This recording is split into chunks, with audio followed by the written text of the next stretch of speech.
اس آیت میں فرمایا کہ دنیا کو اگر مجموعی نظر سے دیکھا جائے تو وہ بھی خدا کے واحد ہونے پر دلالت کرتی ہے، اور اس کی ایک ایک چیز کو دیکھا جائے تو وہ علیحدہ علیحدہ اس بات پر دلالت کرتی ہے کہ خدا واحد ہے۔ حضور نے مزید آگے بیان فرمایا کہ اشیاء کی تسبیح سے مراد توحید کا اقرار ہے۔ حضور فرماتے ہیں ان من شیء الا یسبح بحمدہ، میں اس کی فرداً تسبیح کرنے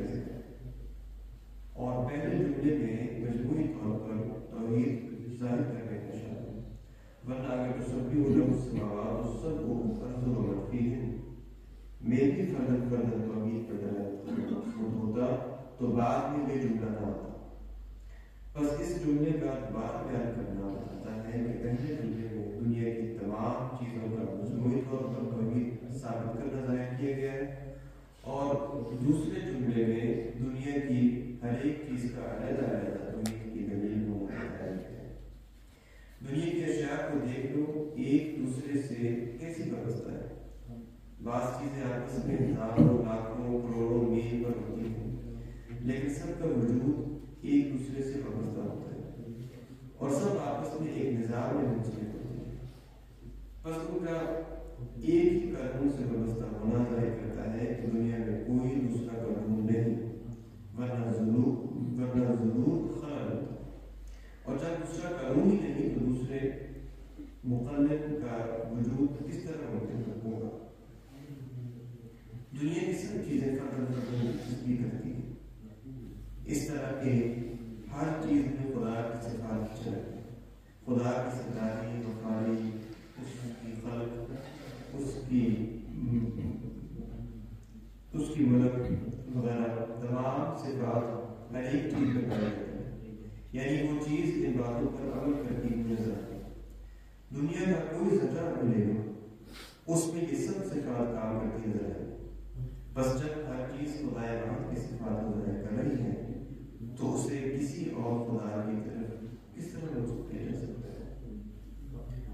پھر دوسری بات ہے ولا کے لا تفقهون تسبیحهم، یعنی کہ تم ان کی تسبیح کو سمجھ نہیں رہے.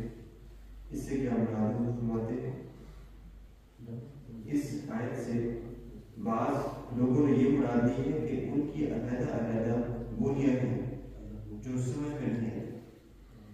اگر ہر چیز کی علیحدہ بولی ہوتی اور ہم اسے سمجھ نہ سکتے تو ہمارے لیے یہ عمل دلیل کیسے بن سکتا؟ دلیل تو وہ ہوتی ہے جسے ہم سمجھ بھی سکتے. بس یہاں پر تفقہون سے مراد اشیاء کی پوری سمجھنا مراد نہیں، بلکہ یہ بتایا ہے کہ تم یہ نہیں سمجھتے کہ وہ تسبیح کرے.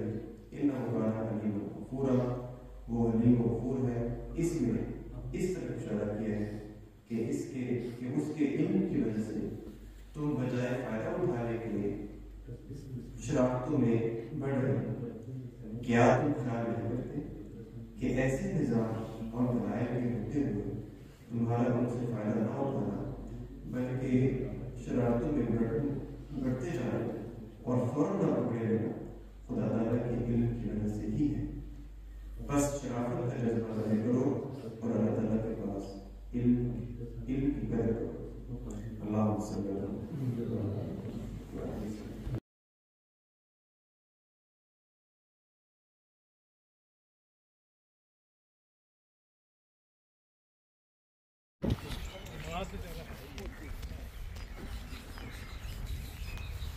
ماشاءاللہ جی 6 اپریل 2025 کی خوبصورت صبح فجر کی نماز کے بعد ہماری جو سیر ہے وہ اس کا آغاز ہو گیا. آج ہمارے ساتھ 7 افراد ہیں اور ایک دوست جو حبیب اللہ طارق صاحب جو ہیں وہ ہمبرگ سے ساتھ شامل ہوئے ہیں. اور آپ جانتے ہیں تعارف کی میرا خیال ضرورت نہیں ہے. جتنی تقاریر ہمارے امیر صاحب کی جلسہ پہ رہی ہیں شروع میں اس کا جو لائیو ترجمہ جلسہ کی تقریر کے موقع پہ وہ کرتے ہوئے رہے ہیں. اور کامیاب بزنس مین جرمنی میں یہ خوبصورت مناظر ساتھ ساتھ جو ہے کھڑا گفتگو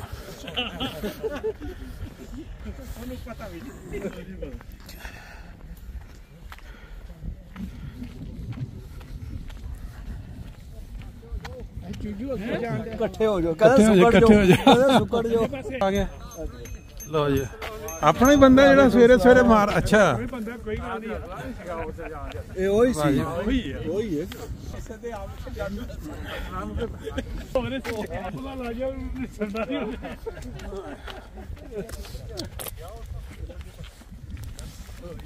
تو 2 منٹ بھی نہیں ہوئے جی میں تمہیں کیا کہ میں آ رہا ہوں. یہاں کا جانا بنتا میں کیا 2 منٹ بھی نہیں میں کتنے فٹافٹ میں مسئلے پہ آیا پانی وہ پورے پانی صاف ستھرا ਉਹਨਾਂ ਨੂੰ ਮੁਤਾਲੇ ਕਰਨਾ ਨਹੀਂ ਵੀ ਜਗ੍ਹਾ ਤਕਰੀਬਨ ਨਹੀਂ ਸਾਰੀ ਤੇ ਨਹੀਂ ਜਿਹੜੀ ਦਫਾਤਰ ਵਾਲੀ ਬਿਲਡਿੰਗ ਤੇ ਨਹੀਂ ਉਹਦੇ ਉੱਤੇ ਇੱਕ ਸਟੋਰੀ ਹੋਰ ਪਾਈ ਹੈ ਮਸਜਿਦ ਜਿਹੜੀ ਉਹਦੇ ਅੰਦਰ ਦੀਵਾਰਾਂ ਵਗੈਰਾ ਕੱਢ ਕੇ ਸਟੋਨ ਰਹਿਣ ਤੇ ਬਾਕੀ ਛੱਤ ਨਹੀਂ ਪਰ ਵਿਸ਼ਕਾਰ ਪਾਈ ਸਾਰਾ ਕੁਝ ਤੇ ਗੁੰਮਤ ਜੇ ਉਹ ਗੁੰਮਤ ਕਾਫੀ ਬਹੁਤ ਸੋਹਣੀ ਬਣੀ ਹੈ ਸਾਡੇ 5 ਮਿਲੀਅਨ ਲੱਗਿਆ ਤੇ ਤੁਸੀਂ ਜਾਣਾ ਮੈਂ ਕਿਹਾ ਕਿੱਥੇ ਜਾਣਾ ਇਹਨੂੰ ਬਿਜ਼ਨਸ ਫਾਰਮ 3 ਯੂਰੋ ਤੁਹਾਨੂੰ ਦੇਣੇ ਨੇ ਉੱਥੇ ਮੈਂ ਕਿਹਾ ਉਹਦੇ ਖਾਣੇ ਦੇਣੇ ਮੈਂ ਕਿਹਾ ਉਹਦੇ ਬਿਜ਼ਨਸ ਮੈਂ ਬਾਤ ਬਿਲਕੁਲ ਹੈ ਮਾਰੋ ਇਹਨੇ ਕਹਿਣਾ ਯਾਰ ਮੈਂ 1 ਲੱਖ ਯੂਰੋ ਦੇਣਾ ਕਾਰੋਬਾਰ ਇਹੋ ਤੇ ਨੌਜਵਾਨ ਆ ਗਏ ਨੇ ਮੈਂ ਕਹਿੰਦਾ ਉਦੋਂ ਤੇ ਸਾਡੇ ਦੂਜੇ ਬਜ਼ੁਰਗ ਹੁੰਦੇ ਸੀ ਤੇ ਕਈਆਂ ਨੇ ਮਿਸਾਲ ਦੇਣੀ ਉਹਦੇ ਛੱਪਿਆ ਸੀ ਮੈਂ ਕਿਹਾ ਬਿਲਕੁਲ ਠੀਕ ਹੈ ਉਹ ਤੁਸੀਂ ਇਹ ਨਹੀਂ ਸੋਚਿਆ